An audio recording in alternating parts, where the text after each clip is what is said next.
Today is your sister's birthday. We can't come. My mother said this 3 hours after I told her my husband and 2 children were dead. That sentence. 7 seconds of quiet on the phone before she hung up. I stood in the hospital hallway. I was still wearing the work clothes I put on that morning. The world just stopped. My husband Jake, my daughter Lily, my son Noah were gone. And my mother chose a birthday cake over coming to say goodbye to them. But that phone call didn't break me. It set me free.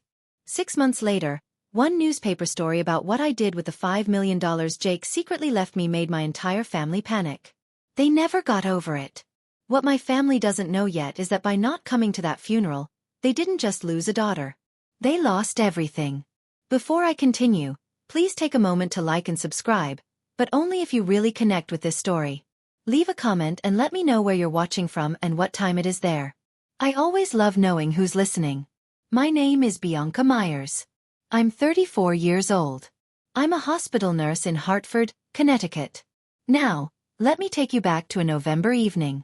The night I lost everything and found out exactly who my family really was. Before that night, my life was small and good. Not fancy, not perfect for pictures, just good. Jake and I lived in a 3-bedroom house off Route 4 in Farmington. That's about 20 minutes outside Hartford. He was a computer engineer at a tech company in Glastonbury. I worked the night shift at Mercy General Hospital. We bought the house 2 years earlier with some savings and a lot of hope. Lily was 6. She had Jake's brown eyes and my stubbornness. Noah was 4. He carried a stuffed bear named Captain everywhere. The grocery store, the bathtub, church on Sundays. We met because Jake cut his hand badly while helping a coworker move a desk. He walked into my hospital room at 2 in the morning. He was bleeding through a kitchen towel. He asked me if the stitches would leave a cool scar. I told him no. He asked for my phone number anyway. That was Jake. Calm, warm, the kind of man who remembered how you liked your coffee after hearing it once. In the Ashford family, my birth family, I was the invisible one. The oldest daughter who never caused trouble, never asked for money, never needed saving. I paid my own way through nursing school. I planned my own wedding. It was a small ceremony at the courthouse because my parents said they didn't have money for anything bigger. They had money for Meghan's sweet 16 party the same year. 70 guests. A DJ. Every holiday, I cooked, I cleaned, I bought the gifts. My mother, Linda, never once asked how my work shifts were going or whether Lily had started kindergarten. Her calls always started the same way. What are you bringing for dinner? Jake saw it before I did. One Thanksgiving, loading the car after I spent 9 hours in my mother's kitchen, he turned to me and said, "Your family treats you like a maid, Bianca." I said what I always said. They're just like that. It's fine. It wasn't fine. But I didn't know that yet. And Jake, quiet, steady Jake, had already started planning for the day I'd finally figure it out. November 14th. A Tuesday. I was halfway through my work shift when my boss touched my shoulder. "Bianca." Break room. Nah. I knew that voice. I'd used it myself. The careful, controlled voice we use when giving someone the worst news they could ever hear. I followed her down the hallway. My legs already knew something terrible had happened. 2 Connecticut State Police officers stood inside. One held his hat against his chest. The other couldn't look at me. "Mrs. Myers, there's been an accident on Route 44. Jake had picked Lily and Noah up from swim lessons at the YMCA. They were 7 minutes from home. A man named Gerald Fenton, 41 years old, who had too much alcohol in his system, ran a red light going 53 miles per hour and hit the passenger side of our Honda Accord. Jake died right away.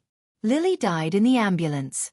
Noah made it to Mercy General Hospital, my emergency room, but I was in the break room when they brought him in. He was gone before I got to him. 3 minutes. That's what the officer said. 3 minutes between my break room and Noah's last breath. I don't remember sitting down. I remember the floor, the cold floor, the bright light buzzing above me like it didn't know the world had just ended. My coworker Angela knelt beside me. She didn't say anything. She just held my hand. At some point, I don't know how much later, I picked up my phone. My hands were shaking so badly I could barely unlock the screen. I called my mother. It was like a reflex. When everything falls apart, you call your mom. The phone rang 4 times. I heard music in the background. Laughter. Megan's voice singing off key. Then my mother picked up. Hello. Bianca. Make it quick. We're about to cut the cake. Ma. My voice cracked on the word. Jake is dead. Lily and Noah are dead. I need you. Silence. 3 seconds. 5. I could hear the party behind her. Someone clinking a glass. A child laughing. Then my mother's voice dropped low, the way it always did when she didn't want guests to hear something unpleasant. Bianca, I hear you. That's terrible. But today is Megan's birthday. We have 30 people here. We can't just leave. I pressed the phone harder against my ear. Sure, I heard wrong. Mom, my husband, my children, they're gone. I know, honey. But what do you want me to do right now? Megan will be so upset if we leave her party. Call your friend, the one from the hospital. She'll help you. I'll call you tomorrow. Okay. She hung up. 9:47 p.m. 3 minutes and 12 seconds. I know because I stared at the call information for an hour afterward. I called my father next. Donald Ashford picked up on the second ring. I could hear him walking outside. The door creaking. Wind against the phone. Dad, did Mom tell you? A pause, then. Yeah, kiddo. She mentioned it. We'll come see you next week. Hang in there. He hung up too. 1 call left. Megan. It went to voicemail. I left a message. I don't remember recording it. 2 hours later, she texted back. Mom told me. So sorry. Call me tomorrow. I sat on that hospital floor until my shift boss found me at midnight. 3 calls. 3 chances for my family to show up. 3 doors slammed shut. And that's the moment I understood something I'd spent 34 years pretending wasn't true. My family didn't forget me. They didn't get confused or overwhelmed. They looked at the worst night of my life, compared it to a cake and some balloons, and made their choice. The funeral was on a Saturday, November 18th. It rained. A cold, steady Connecticut rain that turned the cemetery grass into mud. Pastor Grace Bennett from Greenfield Community Church led the service. She'd baptized both Lily and Noah. When I told her what happened, she drove to my house at 6 in the morning with coffee and a book full of song choices. She didn't ask about my family. She just said, tell me what they loved. Lily loved butterflies. Noah loved his bear captain. Jake loved Bruce Springsteen. So we played If I Should Fall Behind, while the rain drummed against the tent roof. I stood in front of 3 caskets. 1. Full-sized. 2 impossibly small. I tried to say goodbye to my entire world. My co-workers came. Angela, Denise, Marcus, Dr. Patel from the emergency room. They wore black work clothes under their coats because they came straight from work. Tom Whitfield, Jake's college roommate, flew in from Boston on an early morning flight. He stood beside me the whole service holding an umbrella over my head, even though his own shoulder was soaked. I put Captain inside Noah's casket. I clipped Lily's butterfly hair clip onto her pillow. I touched Jake's hand one last time and whispered something I'll keep between us. Then I looked at the front row. The chairs saved for family. Empty. All 4 of them. White folding chairs filling with rainwater. Not one Ashford. Pastor Grace followed my gaze. She reached over and squeezed my wrist. She didn't say anything. She didn't need to. After the burial, Tom helped me carry flowers to the car. He stopped at the driver's side and looked at me with an expression I can still picture. Confusion mixed with something sharper. Bianca, where's your family? I shook my head. That was all I could manage. Tom stared at me for a long time. Rain running down his face. He nodded once. He didn't ask again. But I could tell he was remembering it. Somewhere behind those reporter eyes, a clock had started ticking. 1 week after the funeral, my mother called. I almost didn't pick up. But 34 years of habit is hard to break in 7 days. My thumb hit the green button before my brain caught up. Bianca, Thanksgiving is next Thursday. Are you bringing the casserole? Megan wants the green bean one. I held the phone away from my ear and stared at it like the screen might change into something that made sense. 3 caskets, 7 days, and my mother was asking about casserole. Mom, I just buried my family. I know, honey. That's exactly why you need to be around people. Come for Thanksgiving. It'll be good for you. Sitting alone in that house isn't healthy. Her voice was warm, concerned, reasonable. If you heard the conversation without knowing the backstory, you'd think she was a caring mother reaching out to her sad daughter. That was the thing about Linda Ashford. She always sounded like the good guy. But I heard the machinery underneath. Come to Thanksgiving, bring the casserole, sit in the kitchen, serve the family, smile, pretend. And by dessert, the funeral would become a problem that happened last month. Filed away between Megan's dental bills and Dad's garage project. I can't do that, Mom. Don't be dramatic. We're your family. I hung up. No explanation. No argument. First time in my life. She called back 4 times. I let it ring. She left a voicemail. Bianca, this is ridiculous. You cannot just shut people out. Call me back. I stood in my kitchen. Jake's coffee mug still on the counter. Lily's drawing of a purple horse still on the fridge. Noah's booster seat still at the table.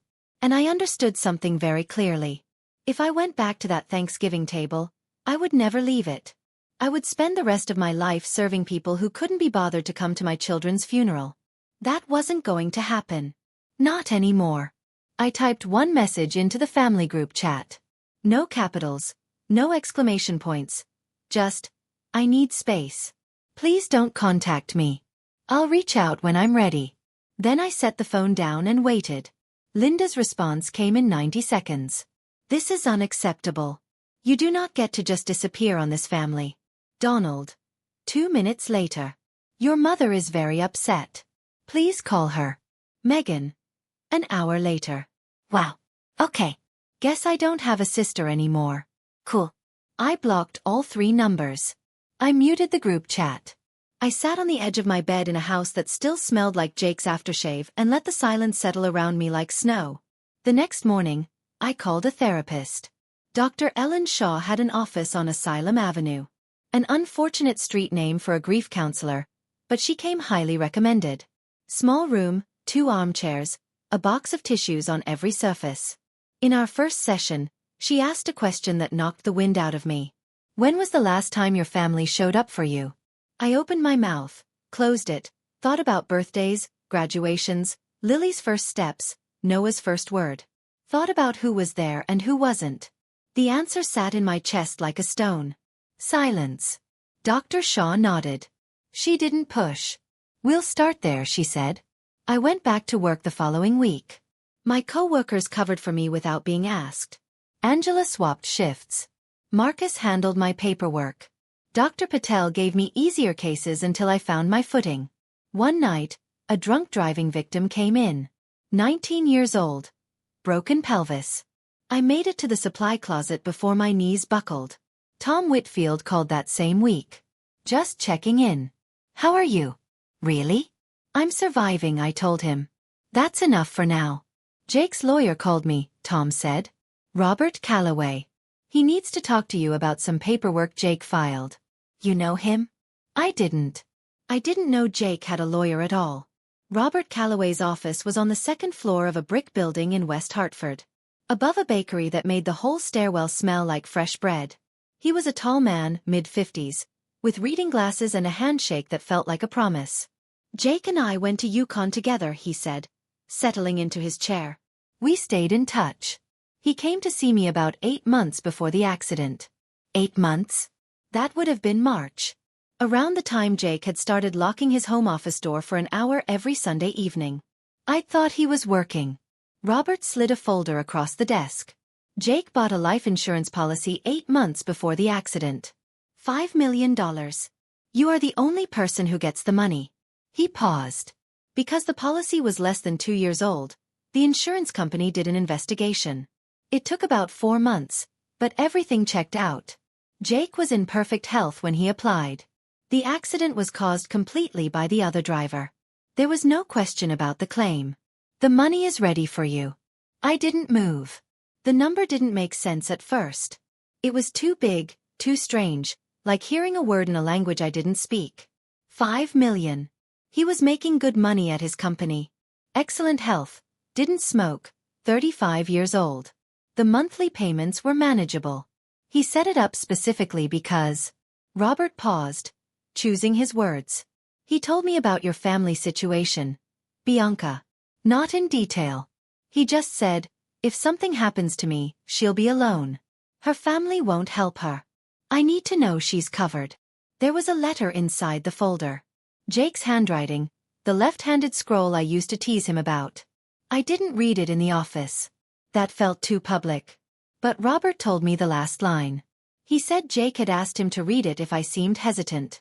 You always take care of everyone else. Let me take care of you this one last time. I pressed the folder against my chest and cried. Not the hollow, shocked crying from the hospital floor. This was different. This was warm. This was the grief of being loved so completely by someone who knew. Who always knew that the people who should have protected me never would. Jake couldn't save himself, but he'd reached across death to save me. I didn't touch the money for weeks after it arrived. It sat in a bank account while I stared at the ceiling every night trying to figure out what a person does with $5 million that showed up because her family died. Spending it on myself felt wrong. Saving it felt empty. The number was a ghost. Jake-shaped, Lily-shaped, Noah-shaped. And I couldn't look at it without seeing their faces. Dr. Shaw was the one who helped me understand it. What would Jake want you to do with this? I thought about that for a long time. I thought about the 19-year-old drunk driving victim in my emergency room. The one whose mother sat in the waiting room for 6 hours in the same clothes she'd been wearing when the police showed up at her door. I thought about the nights after Jake's funeral when I couldn't sleep and searched online for financial help for families of drunk driving victims and found almost nothing in Connecticut. I thought about sitting alone in that cemetery in the rain. No family should face what I faced alone, I said. The idea took shape slowly, then all at once. A foundation. Not a memorial plaque or a bench in a park. Something that worked. That paid for funerals when families couldn't afford them. That covered rent for the first 3 months of shock. That connected survivors with grief counselors who actually returned their calls. I called Robert that evening. I want to start a foundation in Jake's name and Lily's and Noah's. I'll set it up, he said. We'll do this right. I kept some for myself. Enough to pay off the house loan, build an emergency savings, breathe without panic. Jake would have insisted. He was practical like that. And I was an emergency room nurse. I knew how to prioritize. What I didn't know was that this decision, quiet, private, made in a therapist's office on a Tuesday afternoon, would eventually land on the front page of a newspaper. And that front page would reach a house in Glastonbury where a woman named Linda Ashford was about to discover that the daughter she dismissed had become someone she couldn't ignore. While I built the foundation, the truth was building something of its own. In a town like Farmington, nothing stays secret. People talk at the diner. They talk after church. They talk in the checkout line at the grocery store. And the question that kept coming up over coffee, over casseroles, over choir practice at Greenfield Community Church was a simple one. Where was Bianca's family? Pastor Grace never said a word publicly. She didn't need to. She'd led a funeral with 3 caskets and an empty front row. People noticed. People remembered. It started small. Linda was at the church potluck in January when Barbara Hensley from the women's group asked, "How's Bianca doing?" We heard about the accident. Just awful. My mother smiled. Her church smile. The one that looked like concern but cost her nothing. She's doing fine. Just needs some time. Then Carol Dunning, our neighbor of 22 years, the woman who'd watched me grow up, asked the question Linda wasn't ready for. "Were you at the funeral, Linda?" "I didn't see you. We had a family commitment that day." Carol looked at her. Didn't blink. Didn't nod. Just looked. Then she picked up her plate and moved to another table. Megan felt it too. Her friends started asking about me. She gave them the explanation. "My sister is being dramatic." She cut us off for no reason. It worked until someone asked the follow-up. "Wait, you didn't go to the funeral?" Megan had no good answer for that. My mother called my father into the kitchen one evening. I know this because Donald told me later in a text message I wasn't expecting. Linda stood at the counter, arms crossed, jaw tight. "We need to get Bianca back before this gets worse. People are talking. Not we need to apologize. Not we were wrong. Not our grandchildren are dead and we didn't say goodbye. People are talking." That was what mattered. The image, The Story, the show. Linda Ashford had spent 61 years directing The Family Story. And for the first time, someone else was holding the pen. By March, 4 months after the accident, the foundation paperwork was nearly complete. Robert had filed the official application. I wrote a mission statement at my kitchen table at 2 in the morning, still in work clothes, with Jake's letter propped against the salt shaker. I had a name. The Myers Family Foundation.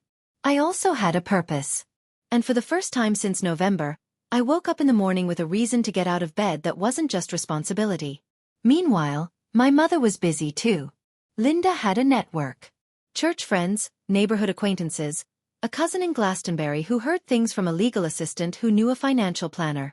Information traveled the way it always does in small-town Connecticut. Slowly, then everywhere at once. Someone mentioned at a church dinner that Bianca Myers had received a big insurance payout. Someone else mentioned the word foundation.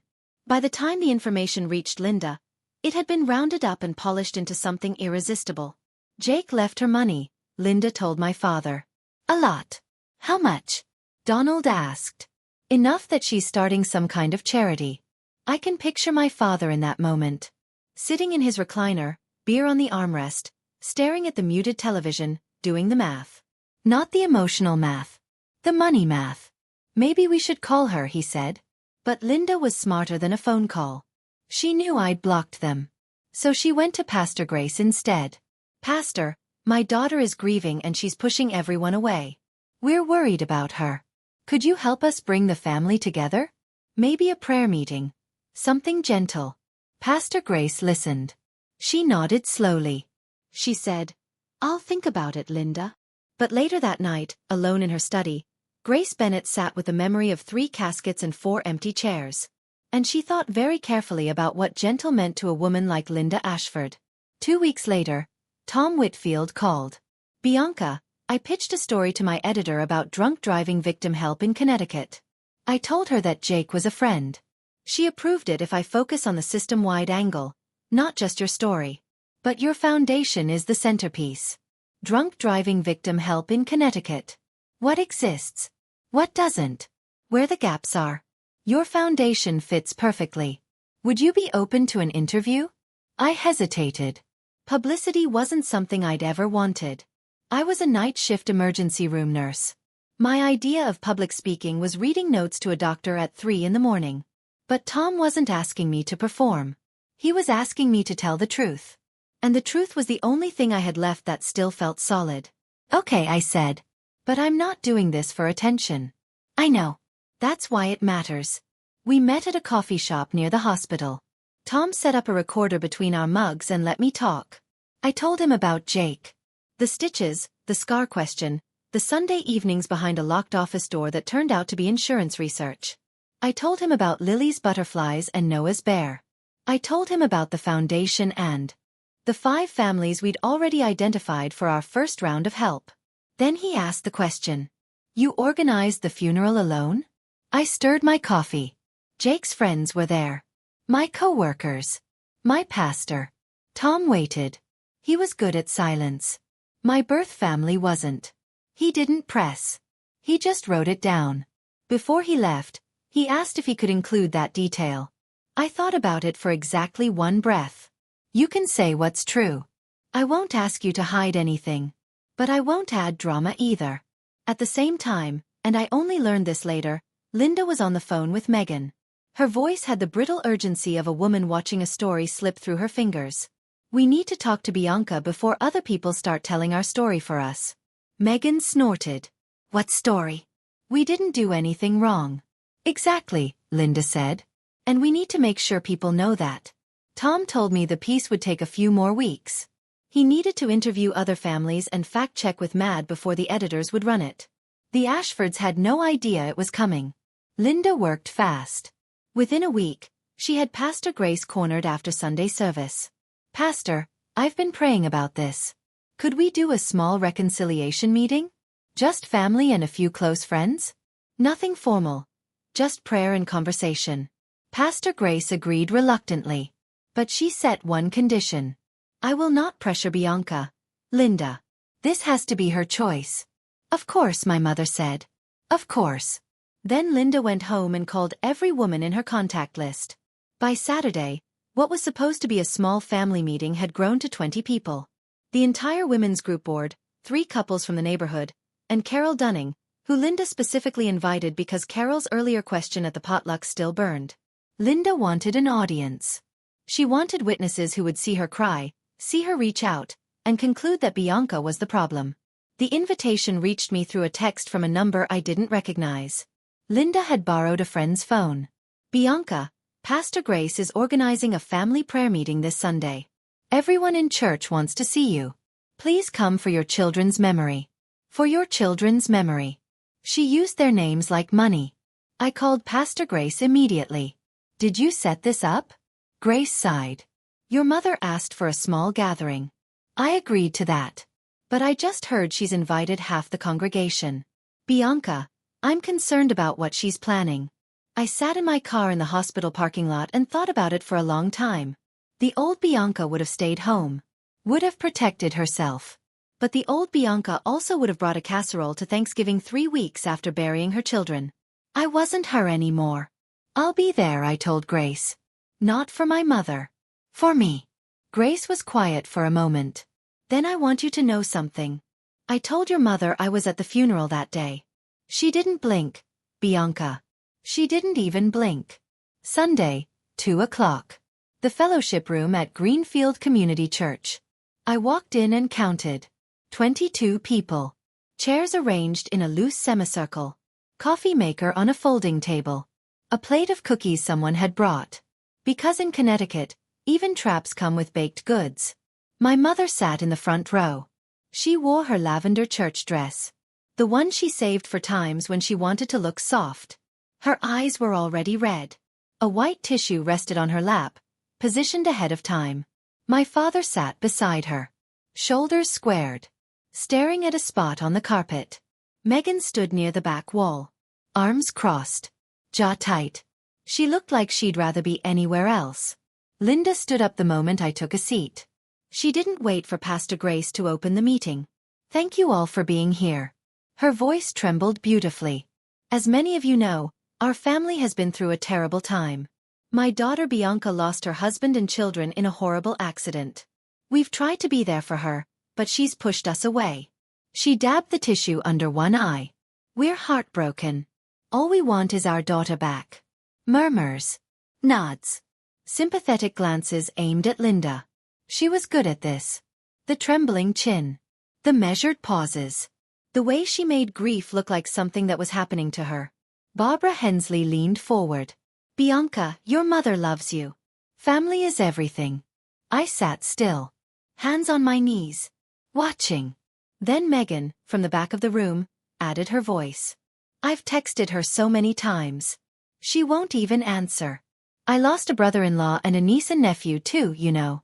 22 heads turned to me. 22 faces waiting for me to apologize, to cry, to fold. I stood up. The room went quiet. May I speak? I didn't raise my voice. I didn't need to. My husband and 2 children died on November 14th. I called my mother from the hospital that night. She told me she couldn't come because it was Megan's birthday party. The room was already still, but now it hardened, like the air itself had turned to glass. She said, we can't just leave. We'll visit next week. Linda opened her mouth. That's not. I have the call log, Mom. 9:47 p.m. 3 minutes and 12 seconds. She closed her mouth. My father told me to hang in there. My sister texted me a crying emoji and said, call me tomorrow. Nobody came to the hospital. Nobody came the next day. Nobody came to the funeral. I looked at Pastor Grace. She met my eyes and nodded once. Pastor Grace was there. She can confirm. Grace's voice was steady. The family seats were empty. Someone in the second row inhaled sharply. Carol Dunning put her hand over her mouth. Barbara Hensley set her coffee down and didn't pick it up again. Linda's composure cracked. Just a fracture, but visible. We had commitments. We couldn't just. Your commitment was a birthday party. I kept my voice level. My commitment was burying my 6-year-old daughter. Nobody spoke. The cookies sat untouched. The coffee maker hissed softly in the corner. I didn't come here to argue, I said. I came because you asked. Now you've heard both sides.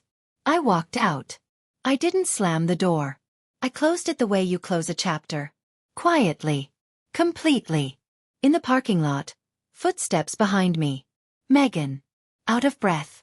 Bianca. Wait. That's not fair. You're making us look terrible. I unlocked my car. I didn't make you look like anything, Megan. I told them what happened. She stood in the gravel lot with her arms at her sides. And for the first time, she had nothing to say. I pulled out of the lot. In my rearview mirror, I could see her still standing there. Smaller than I'd ever seen her. 3 weeks after the church meeting, Tom's article finally went live. He'd spent the extra time interviewing other drunk driving families and MAD representatives, turning what started as my story into something bigger. The headline sat at the top of the Hartford Courant Sunday feature section. After losing her family to a drunk driver, Hartford nurse turns grief into a mission. Tom wrote about Jake, the engineer who quietly planned for the worst because he'd watched a coworker's family fall apart after a sudden death. He wrote about Lily, who wanted to be a marine biologist, and Noah, who introduced Captain the Bear to every new person he met. He wrote about Bianca's mission, how she'd already personally helped 5 families affected by drunk driving accidents, covering funeral costs, rent, and counseling out of her own pocket. While the formal foundation application for the Myers Family Foundation worked its way through the IRS, the foundation wasn't yet official, but the work was already real. And in the 7th paragraph, one sentence. Myers organized the funeral with the help of co-workers and friends. Her birth family, she said, was unable to attend. That was it. No names. No accusations. No extra words. Just 8 words that landed like a dropped piano. The article was shared 4,000 times in the first 48 hours. NBC Connecticut called on Monday. MAD's Connecticut chapter emailed on Tuesday. A producer from a Hartford radio station left a voicemail asking if I'd come on air. My inbox filled with messages from strangers. A woman in Bridgeport. My son was killed by a drunk driver last year. I couldn't afford his burial. Thank you for what you're doing. A retired firefighter in New Haven. Your husband was a good man. You're honoring him right. I sat at my kitchen table reading those messages until 3 in the morning. The house was quiet. Jake's mug was still on the counter. I hadn't moved it and I wasn't going to. Lily's purple horse drawing was still on the fridge. Noah's booster seat was still at the table. I wasn't looking for attention. I wasn't trying to expose anyone. I was just building something so that 3 lives wouldn't be reduced to a police report number. But attention has its own plans. And 30 miles away in a house in Glastonbury, a woman named Linda Ashford was about to open her phone to a text message from her neighbor Carol that read, "Linda, is this your Bianca?" Linda read the article 3 times. I know because Megan told me later during one of her visits I didn't ask for. Their mother sat at the kitchen table with her reading glasses on and her lips pressed into a white line. Scrolling, scrolling, scrolling. Then the phone calls started. Barbara Hensley called first. Polite. Careful.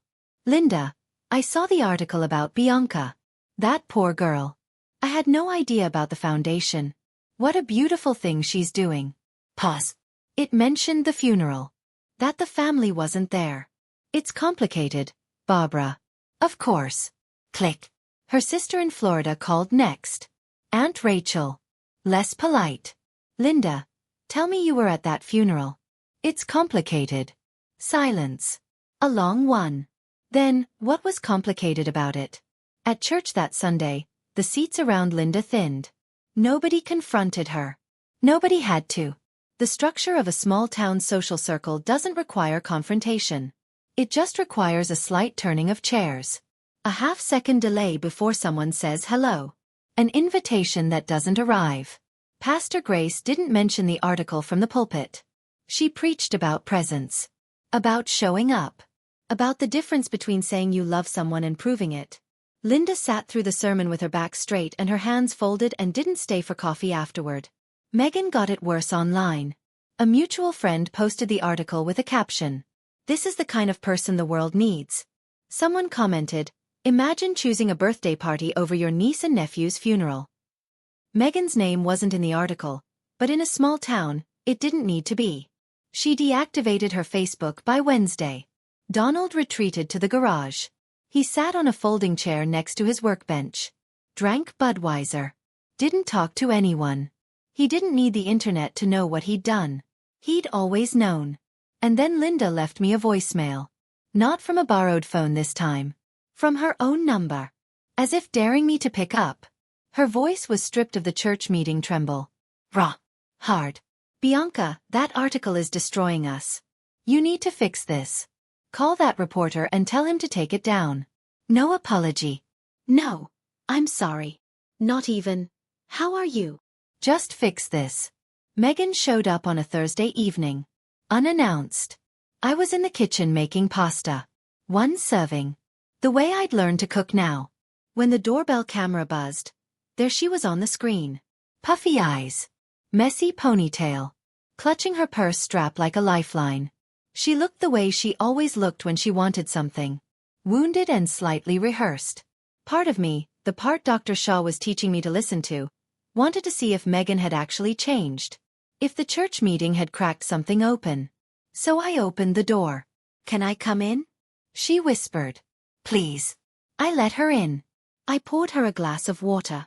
I sat across from her at the kitchen table. The table where Noah's booster seat still sat in the fourth chair. And I waited. Meghan cried for 10 minutes straight. Real tears or performance tears. With Meghan, I'd stopped being able to tell. She wiped her face with her sleeve and launched in. Bianca, I can't take this anymore. Everyone hates us. Mom won't stop crying. Dad won't talk to anyone. I miss you. She glanced at the fridge. At Lily's drawing. I miss Lily and Noah. First time she said their names since the emoji text. I know I wasn't there, she continued. I know it was wrong. But you have to understand. Mom said we'd go the next week. And I listened to Mom. I always listened to Mom. I nodded. I understand. She seemed to relax. The tears slowed. She smoothed her hair. And then, like a door swinging open to reveal the room behind it, the real conversation started. So, Jake left you money, right? The article mentioned the foundation. 5 million. She tried to sound casual. She failed. That's a lot to manage alone. I could help. Like be on the board or something. I'm between jobs right now. And I set my glass down. Meghan, you didn't come to their funeral. You didn't call me for 3 months. And the first real conversation we're having, you're asking about money. Her face flushed. That's not what I think you should go. She stood. Grabbed her purse. At the door, she turned back with the only weapon she'd ever known how to use. Mom is going to be really upset about this. I closed the door gently. The way you close something you don't intend to open again. I called Robert the next morning. My family is starting to come around, I said. Not because they're sorry. Because they found out about the money. Robert was quiet for a moment. I could hear him setting down his pen. What do you need, Bianca? Protection for the foundation and for myself. He walked me through it calmly. The way he did everything. The foundation was a separate legal thing. A 501(c)(3), with its own board, its own accounts, its own rules. No family member had any claim to it. My personal inheritance from Jake's insurance was exactly that. Personal. Connecticut law was clear. Life insurance money goes to the named person. Period. No parent, sibling, or cousin has standing to challenge it. But what about the pressure? I asked. The showing up. The voicemails. The guilt trips. We send a letter, Robert said. Cease and desist. Formal. Firm. It asks them to stop unwanted contact. Stop appearing at your home without invitation. And stop approaching foundation partners or associates. It's not a lawsuit. It's not legally binding either. But it puts them on notice. If they escalate, we'll have documentation for a restraining order. I thought about that word. Boundary. Dr. Shaw used it every week. It had always sounded clinical to me. Like something in a textbook. Not something you mail to your mother. Send it, I said. Robert paused. Are you sure? Once this letter goes out, the tone changes. I looked at the kitchen counter. Jake's mug. Still there. Still unwashed. I kept it that way on purpose. One small rebellion against a world that wanted me to move on faster than I could. Robert, the tone changed the night they chose a birthday party over 3 funerals. He sent the letter by certified mail the following Monday. 3 copies. 3 addresses. 3 members of a family that had spent my entire life treating my silence as permission. The silence was over. Linda called Robert's office 48 hours after the letter arrived.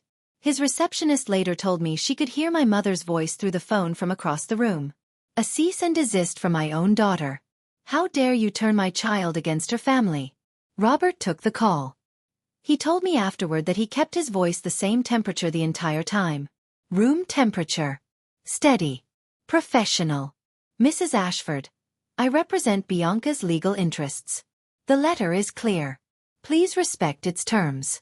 She's not thinking straight, Linda snapped. Grief has made her irrational. You and that insurance money are filling her head with. The terms are clear. Have a good day. He hung up. But Linda wasn't done. She never was. Within a week, she drafted a letter of her own. Handwritten on her good stationery.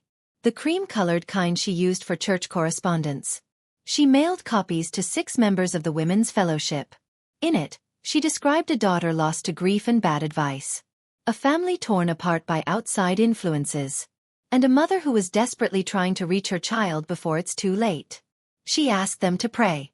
She asked them to intervene. She asked them to see her as the victim. One of those copies reached Pastor Grace. Grace read it at her desk that evening. She told me later that she sat with it for a full hour, turning it over in her hands, feeling the weight of the paper and the weightlessness of the words. Then she picked up the phone. Linda, I've been patient. But I was at that funeral. I saw those empty seats. Her voice was quiet and absolutely final. I will not circulate this letter. And I think it's time you stop telling people a story that isn't true. Silence on the line. Then a click. It was the first time in Linda Ashford's life that someone in her community had looked her in the eye, even through a phone line, and said, I don't believe you. Grace called me that same night. Bianca, I thought you should know. Your mother isn't stopping. But neither is the truth. 6 months after the article, just past the 1-year anniversary, the Myers Family Foundation, now officially a 501c3, with Mad Connecticut as its partner, held its first fundraising gala. We booked the Pond House in Elizabeth Park. A bright windowed venue that overlooked the Rose Gardens. Not flashy. Not corporate. Just a room full of light and people who cared. 150 guests. My emergency room colleagues filled 2 tables. The Mad Connecticut chapter sent their regional director. Tom Whitfield was there with a photographer from the Courant. Families we'd helped sat in the front row. Including Maria Santos from Bridgeport, whose son's funeral we'd paid for when she couldn't afford more than a pine box. Robert Calloway handled logistics. Pastor Grace gave the opening prayer. The coordinator I'd hired, a former social worker named Janet, ran the silent auction. Everything felt intentional. Earned. Real. When it was my turn to speak, I walked to the podium and looked out at 150 faces. The screen behind me glowed with 3 photographs. Jake in his Yukon sweatshirt, grinning. Lily on her first day of kindergarten, gap-toothed, holding a butterfly lunchbox. Noah at the beach, Captain the Bear Sandy and Soggy under one arm. I gripped the podium's edge. Steadied myself. Then I spoke. My husband Jake believed in preparing for the worst so the people he loved could have the best. He didn't know he'd be right. I paused. Swallowed. But because of him, 5 families this year didn't have to face their worst moments alone. 12 children still have a parent who can pay rent this month. 8 survivors are in counseling. And 3 funerals were held with dignity instead of debt. The room applauded. Maria Santos stood first, then the others. Tom's photographer captured the moment. Me at the podium. Jake's face on the screen. The audience rising. I didn't see them at first. But when the clapping faded and I stepped off the stage, I looked toward the back of the room. Near the emergency exit. Half hidden behind a pillar. Linda and Megan sitting in the last row. They hadn't been invited. Janet told me later they'd walked in during the dinner service when the check-in table was empty. She'd spotted them but didn't want to cause a scene mid-event. My mother stood near the coat rack in her Sunday lavender. The same dress from the church meeting. Her ama. She waited until the crowd around me thinned. Until I was standing alone for a moment by the dessert table, holding a glass of water I hadn't sipped. And then she crossed the room. Bianca. Her voice was thick. Practiced. Eyes glistening under the event lighting. I'm so proud of you. For words I had waited 34 years to hear. And they arrived here. In front of a camera crew. Surrounded by 150 witnesses. At an event she'd crashed. The timing told me everything the words didn't. Thank you for coming, I said. Polite. Distant. The way you'd greet a coworker you barely knew. Linda flinched. Barely.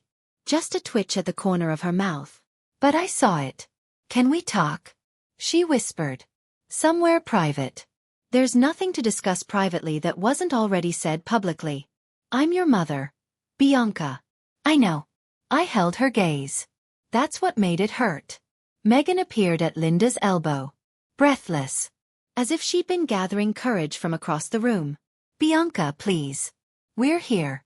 We showed up. I looked at my sister. She'd said those words like they should mean something. Like physical presence erased everything. 6 months late. Megan. Before either of them could respond, Robert appeared at my side. Come. Professional. Perfectly timed. Bianca, the MAD representative would like a moment with you before she leaves. I nodded. Excuse me, I said to no one in particular. To both of them at once. And walked away. I didn't look back. But Janet told me later what happened. Linda stood in the center of that bright, crowded room. Holding an untouched glass of sparkling water. And nobody spoke to her. Nobody approached. Nobody offered a chair. Megan tugged at her sleeve. And the two of them slipped out through the emergency exit. For the first time in her life, Linda Ashford walked into a room and discovered she was the least important person in it. The fallout came quietly. No explosions. No shouting matches. Just the slow, methodical rearrangement of a small town's loyalties. Within 2 weeks of the gala, Linda received a call from the Greenfield Community Church office. The Women's Fellowship was restructuring its leadership committee. Her position as co-chair, a role she'd held for 12 years, the crown jewel of her social identity, was being rotated to fresh voices. They thanked her for her years of service. They wished her well. The subtext was deafening. Linda stopped attending Sunday services after that. The first Sunday she missed, nobody called to check on her.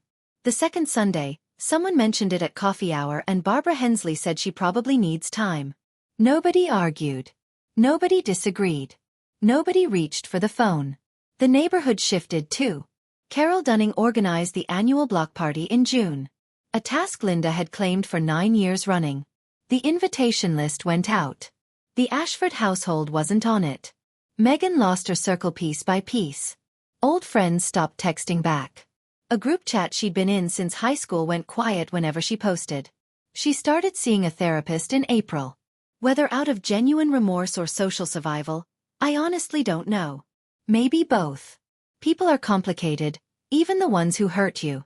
Then on a Tuesday evening, my phone buzzed with a text from an unsaved number. I almost deleted it. But something made me read. I should have said something that night. I know that now. I'm sorry, kiddo. Not because of the article. Because I was wrong. Dad. I read it twice. 3 times. Then I showed it to Dr. Shaw at our next session. How does it feel? She asked. I thought about it. Really thought. Like a door I don't need to open yet. But maybe someday. I saved the message. I didn't reply. Not yet. 1 year. November 14th again. A Tuesday. Just like the first one. Same gray Connecticut sky. Same damp chill that works its way under your collar and stays there. I drove to the cemetery before work. The graves were neat. I paid for maintenance and I visited on the 1st and 15th of every month. But this day was different. This was the anniversary. The one everyone warns you about. I brought fresh flowers. Sunflowers for Jake because he said roses were boring. A small bouquet of daisies shaped like butterflies for Lily. The florist had started making them special for me. And for Noah, A new captain. The original was buried with him. But I kept a rotation going. It felt right. It felt like something he'd understand. I sat on the grass between the 3 stones and talked to them the way I always did. Out loud. No self-consciousness. The way I used to talk to Jake while he was cooking and I was folding laundry in the next room. I told them about the foundation. About Maria Santos, whose son now had a headstone instead of a number. About the family in New London whose landlord had been about to evict them a week after their daughter's accident. About the grief counselor we'd hired full-time in January. I told Jake about his letter. How I kept it in my nightstand and read the last line whenever the house got too quiet. How I'd finally understood what he'd been doing those Sunday evenings. Not hiding from me, but building a wall between me and the worst-case scenario. You always said I take care of everyone but myself. I whispered. I'm trying, Jake. I'm really trying. The wind picked up. The sunflowers bent sideways. Somewhere behind me, a cardinal landed on a branch and stayed there, watching me with one black eye. Still as a heartbeat. I was different now. Not healed. I don't think that word applies. But different. Steadier. I said no when I meant no. I didn't apologize for taking up space. I didn't cook for people who hadn't earned a seat at my table. Dr. Shaw told me once, "You're not who you were a year ago." I said, "No. I'm who I should have been all along." If you're listening right now and you recognize your family in this story, the dismissiveness, the guilt trips, the way they make you feel like your pain is an inconvenience, I want you to hear something. You're not crazy. You're not dramatic. You're not ungrateful. Setting boundaries with family is the hardest thing I've ever done. Harder than 12-hour emergency room shifts. Harder than reading Jake's letter for the first time. Harder even than standing in front of those 3 caskets in the rain. Because with grief, at least the world understands. People bring you flowers. They lower their voices. They give you space. But when you set a boundary with family, half the world tells you you're wrong. She's still your mother. Blood is thicker than water. You'll regret this when she's gone. I've heard all of it. From coworkers, from neighbors, from well-meaning strangers in the comments of Tom's article. And I understand why people say those things. They're not bad people. They just haven't sat on a hospital floor at 10 at night listening to birthday music through a phone speaker 3 hours after the world ended. Here's what I learned. The thing nobody told me and I had to figure out alone. The people who love you will show up. Not with excuses. Not with conditions. Not next week. They'll show up. Jake showed up. Every single day of our marriage, he showed up. My coworkers showed up in black work clothes, straight off shift, standing in the rain. Pastor Grace showed up. Tom showed up. And now, every family the foundation helps, they're my family too. I'm not telling you to cut off your parents. That's your call, not mine. But I am telling you this. Your peace is not negotiable. And if someone treats your worst day as an inconvenience, you have every right to build a life without them in it. So where do things stand now? My father still texts sometimes. Short messages. Never demanding. Thinking of you. Once. Saw a butterfly at the hardware store. Thought of Lily. I read every one. I haven't replied yet. But I haven't blocked him either. That feels like enough for now. Linda is still Linda. Last month, she recruited a family friend to call me. A woman named Diane who I haven't spoken to since high school. 10 minutes into the conversation, Diane casually mentioned, "Your mother isn't doing well. Her blood pressure. Her nerves." Same playbook. Same script. I recognized it the way you recognize a song you've heard 1,000 times. I wished Diane well and hung up. Megan sent a letter. Handwritten on notebook paper. Not Linda's cream-colored stationery. Long messy. Ink smudges where she'd crossed things out and started over. "I'm in therapy now," she wrote. "I'm starting to see things I didn't want to see. I'm not asking for anything. I just wanted you to know." I put the letter in my nightstand drawer next to Jake's. I haven't answered it. Maybe I will. Maybe I won't. Forgiveness isn't a door I've closed. But it's not one I'll walk through just because someone knocks. The foundation is growing. In its 2nd year, we've helped 15 families. Mad Connecticut is a full partner. I was asked to testify at the state capitol about drunk driving sentencing reform. I said yes. I still work the night shift at Mercy General. Still wear the scrubs. Still clock in at 7 and clock out at 7. The money didn't change what I do. It changed what I'm able to build around it. And every night before I sleep, I whisper the same thing into the quiet of an empty house that isn't really empty at all. Good night, Jake. Good night, Lily. Good night, Noah. I carried your love today. I'll carry it again tomorrow. Last week, a 4-year-old girl came into my emergency room. She'd fallen off a swing and fractured her wrist. Not serious. Routine. But she was clutching a stuffed rabbit and she was crying the way Noah used to cry. That high, breathless wail that isn't about the pain. Not really. It's about being scared. About wanting someone to say, "You're okay. I'm here." I held her good hand while Dr. Patel set the splint. I told her she was brave. I told her the rabbit was brave too. She stopped crying and asked me if the rabbit could have a bandage. I wrapped a piece of gauze around the rabbit's paw. And she smiled so wide it broke something open inside my chest. I made it to the supply closet. 30 seconds. That's all I needed. 30 seconds to press my forehead against the shelf. Breathe. And let the wave pass. Then I went back in. Finished my shift. Drove home. Grief doesn't end. It just changes shape. Some days it's a wave that knocks you sideways. Some days it's a whisper. But it's always there. Always present. And that's okay. Because it means I loved them. And love doesn't expire. Jake left me $5 million. But the real inheritance was the lesson.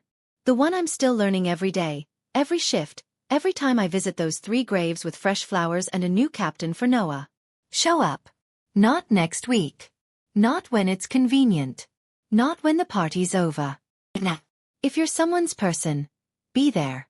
And if you can't be there, at least don't pretend you were. My name is Bianca Myers.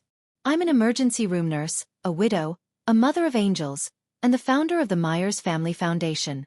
I'm still standing. Not because my family held me up, but because I finally learned to hold myself. And that's my story. Thank you for staying until the end. Now I want to hear yours. Drop a comment below. Have you ever had to set a boundary with someone you love? What happened? If Bianca's journey gave you even a little strength today, hit that subscribe button. And if you need another story like this one, there's one waiting for you in the description. I'll see you there.